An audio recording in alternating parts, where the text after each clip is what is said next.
ఆయన నగలు చూస్తే కూడా కోరికలు వచ్చే వాళ్ళకి కోరికలు వస్తాయి. మన మనసును బట్టి కదా ఆయన. నేను మీకు ఒకటే చెప్పగలను, పరమాత్ముడు ఏ ధర్మాన్ని నమ్మే వాళ్ళకి ఆ ధర్మానికి, ఆ ధర్మంలో పరమాత్ముడు వాళ్ళ దేవుడు. నేను హైందవ ధర్మాన్ని నమ్ముతాను. నా పరమాత్ముడు వెంకటేశ్వర స్వామి, పరమేశ్వరుడు, అమ్మవారు, మహాలక్ష్మి లాగా మాకుంటారు. కాబట్టి మనం ఏం చేస్తాము, అయ్యా జీవితంలో చేసిన కష్టాలు పాపాలు మా కర్మలను తెగించు స్వామి అని మనం నమ్మే మతము, మనం నమ్మే ధర్మము ఆ భగవంతుడిని వెళ్ళి కోరుకుంటాం. అంతేగాని మనం నమ్మిన దేవుణ్ణి వెళ్ళి మనం ఏ రకంగానూ కష్టపెట్టము, నష్టపెట్టము, దోచుకోము కదా నాన్న. కానీ అలా ఎవరు ఏ ధర్మాన్ని సహజంగా పుట్టుకతో నమ్ముతారో వాళ్ళు వాళ్ళ ధర్మానికి సంబంధించి, వాళ్ళ మతానికి సంబంధించి, వాళ్ళ దేవాలయాలు ఏమున్నాయో అక్కడ పోయి తప్పు కార్యక్రమాలు కానీ, దేవుడికి నష్టం జరిగే కార్యక్రమాలు కానీ చేస్తారా?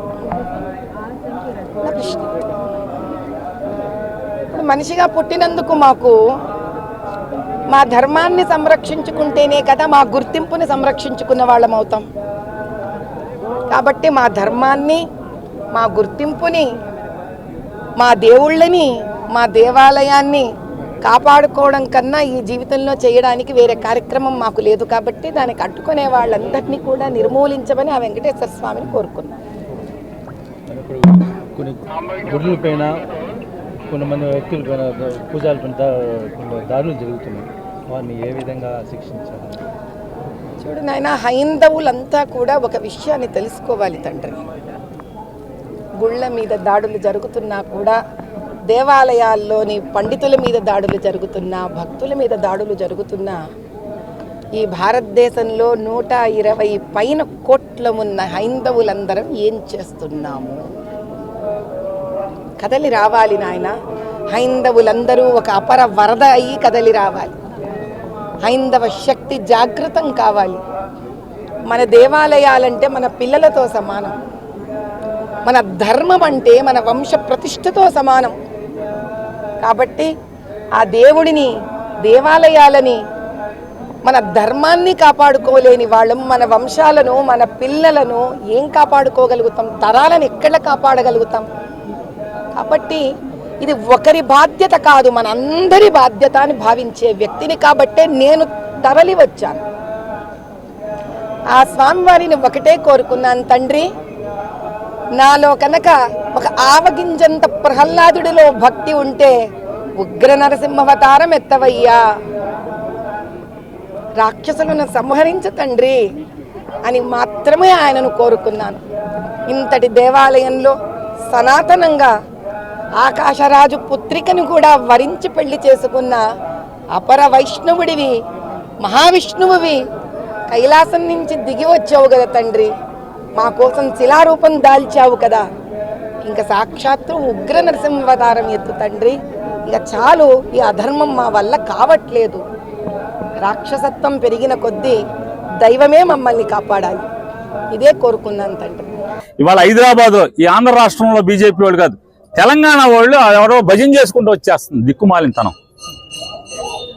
నీ హాస్పిటల్లో భజన చేయి, హాస్పిటల్లో దోచుకుంటూ ఉంటారు. మీ హాస్పిటల్లో ఎవరికైనా హిందూకి ₹1 తగ్గించింది ఆవిడ, రైల్లో భజన చేసుకుంటూ వచ్చావు. మీ హాస్పిటల్ సంగతులు బాగోతాలు తెలీదా? కరోనాలో ఎన్ని కోట్లు దోచుకున్నారు మీరు? ఒక్క హిందూకి 90 పైసా తగ్గించావా? ఎవరో సలాదుద్దీన్ ఓవైసీ వాళ్ళు తగ్గలేదు, వాళ్ళు తగ్గలేదు. నీ హాస్పిటల్లో తగ్గించావా? ఒక హిందూకి అని అడుగుతున్నారు. బిల్లు తగ్గించారా? ఇవాళ ఇన్ని మాట్లాడుతున్నారు. ఆంధ్రప్రదేశ్ రాష్ట్ర గవర్నర్ గారు మోడీ గారితో పాటు తిరుపతి వెళ్ళారు. డిక్లరేషన్ ఇచ్చారా, ఇవ్వలేదా? ఈ హైదరాబాద్ నుంచి మాట్లాడే ఎంపీలు ఎవరన్నా ఆ రోజు నోరేమైంది మీది అంటున్నా? మోడీ గారిని ఏమన్నా ప్రశ్నించారా? నీ అంబట అన్య మతస్థుడిని డిక్లరేషన్ ఇవ్వకుండా ఎందుకు లోపల తీసుకెళ్లావని మోడీని ప్రశ్నించారా? నోరు పడిపోయింది ఆ రోజున మీది? ఈ రాష్ట్రం కాదు నీది, నువ్వెక్కడో పరాయ రాష్ట్రంలో బతుకుతావు. ఇక్కడ హిందువుల గురించి, మతం గురించి, గుడి గురించి మాట్లాడతారు మీరు. మలినమైన ఆవు నెయ్యిని వాడారు కానీ ఎక్కడ వాడారో తెలియదు. 70 ఏళ్ళు వచ్చి ఈ బతుకు మనకు అవసరమా చంద్రబాబు నాయుడు గారు? 70 ఏళ్ల వయసు ఎందుకు బతికి ఈ రకంగా 10 మందికి ఆదర్శంగా మనం పోతే చంద్రబాబు నాయుడు గారా లేదా రాజశేఖర రెడ్డి గారా మనమా? ఎవరైనా రాజశేఖర రెడ్డి గారు మరణించాడు, ఆదర్శంగా నిలిచాడు. ఏ పార్టీకి సంబంధించిన సరే, ఏ దేశంలో అయినా సరే రాజకీయ నాయకుడు జనం కోసం ఇలా బతకాలి అని రాజశేఖర రెడ్డి గారు అలా బతికి చూపించాడు. కానీ 75 ఏళ్ళు, 14 ఏళ్ళు ముఖ్యమంత్రి, 15 ఏళ్ళు ముఖ్యమంత్రి, ఎవరికో ఏం ఆదర్శం చూపిస్తూ మనం బతుకుతున్నాం? రేపు మీరు వెళ్ళిపోయిన తర్వాత మీ గురించి ఏం మాట్లాడుకోవాలి? ఇటువంటి తప్పుడు మాటలు కూడా మాట్లాడాడు రాజకీయాల కోసం అని చెప్పి మాట్లాడుకోవాలా? జగన్మోహన్ రెడ్డి గారు స్వామివారి దర్శనానికి వెళ్తానంటే ఏం పూజ చేసుకుంటాకో లేకపోతే వేరే రకంగా కూడా కాదు కదా, కేవలం దర్శనం చేసుకుంటాకి వెళ్తానంటే వెంటనే ఫ్లెక్సీలు పెట్టిస్తావా? తిరుమలలో ఎప్పుడన్నా నువ్వు అక్కడే పుట్టానంటున్నావు కదా, ఎప్పుడన్నా తిరుమలలో అన్యమతస్తులు డిక్లరేషన్ ఇవ్వండి అని చెప్పని ఎప్పుడన్నా బోర్డు కడతాం చూసారా? అంటే జగన్మోహన్ రెడ్డి గారు వస్తున్నారంటే ఆ మధ్యాహ్నం కడతారు, ఆయన్ని రావట్లేదు, వీళ్ళందరూ కూడా ఆ కార్యక్రమాన్ని రచ్చ చేయాలనుకుంటున్నారు. హిందువుల ముసుగులో రాజకీయాల కోసం బతికేటువంటి కొంతమంది కాషాయ బట్టలు వేసుకుని నోరు కాషాయ నాలుకలు వేసుకుని తిరిగేటువంటి దొంగ భక్తులు ఎవరైతే ఉన్నారో, హిందూ మతానికి మేమే రిప్రజెంటేషన్స్ అని చెప్పని కేకలు బొబ్బలు పెట్టేటువంటి వ్యక్తులు ఎవరైతే ఉన్నారో వాళ్ళు పోగేసి వాళ్ళని జగన్మోహన్ రెడ్డి గారి ఇంటి మీదకి పోలీసుల రక్షణతో కాషాయ రంగు గేట్లకు పిలిపిస్తావు. జగన్మోహన్ రెడ్డి గారు ఊర్లో లేని సమయంలో లేదు, జగన్మోహన్ రెడ్డి గారు వస్తుంటే నిన్న కోడిగుడ్లు వేయండి కారు మీద, పోలీసులకేమో శాంతియుతంగా మా వాళ్ళు ధర్నా చేస్తారు రోడ్డు మీద జగన్ గారు ఎయిర్పోర్ట్ కాడి నుంచి గుడికి వెళ్ళే వరకు, వాళ్ళకేమో కాషాయ రంగు పెయింట్ డబ్బాల్లో దీంట్లో బుడగల్లో వేసి ఐ సప్లై రెడీ చేస్తారు, అలాగే కోడిగుడ్లు రెడీ చేస్తారు. రెడీ చేసి అవమానించి ఆ వీడియోలన్నీ కూడా మీ తప్పుడు మనుషులతో ఇవన్నీ చేయించి అక్కడ అల్లరి అలజడి సృష్టించాలి. నేను ఒకటే వీళ్ళందరికీ చెప్తున్నాను, భక్తితో ఎవరైనా వెళ్తారు, దాని గురించి కాదురా బాబు. గ్రామాల్లో చేలు చచ్చిపోతున్నాయి, ఇన్ని వేల క్యూసెక్లు సముద్రంలోకి వదిలేరు కదా, ఇవాళ చేలు చచ్చిపోతున్నాయి. మేనేజ్మెంట్ రాదు, గవర్నెన్స్ రాదు,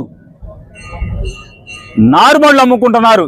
కృష్ణా జిల్లాలో నాగాయలంక, కోడూరు, మచిలీపట్నం, కుర్తువెన్ను, ఈ కైకులూరు, కలిదిండి ఈ మండలాల్లో నీరందక చేలకి రైతులు అలోలక్షణాన్ని ఏడుస్తున్నారు. నీళ్లకి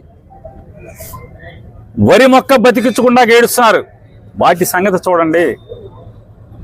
జగన్మోహన్ రెడ్డి కారు వేసుకుని తిరుపతి వెళ్తే కోడిగుడ్లు వేయండి, లేకపోతే రంగు బాల్స్ వేయండి, రంగు జమ్మండి కారు మీద. ఇది కాదురా బాబు, జనం కోసం పట్టించుకోండి. ఇన్పుట్ సబ్సిడీ పార్టీల పరంగా ఎవడింటి మీద జెండా ఉంటే ఆడికి నష్టపరిహారం రాసే దిక్కుమాలిన గవర్నమెంట్ని కట్టి పెట్టండి. ఇప్పుడు ఆపరేషన్ లేకుండానే మోకాళ్లకు ప్లాస్మా ట్రీట్మెంట్, మీ ఆర్థోపెటిక్ సమస్యలన్నిటికీ రోబోటిక్ టెక్నాలజీ ద్వారా తక్కువ ఖర్చుతో శాశ్వత పరిష్కారం, ఫ్రీ కన్సల్టేషన్, ప్రతి ట్రీట్మెంట్ పై 20% డిస్కౌంట్. ఈ ఆఫర్ కొద్ది రోజులు మాత్రమే, త్వరపడండి. V9 hospitals 9281465842.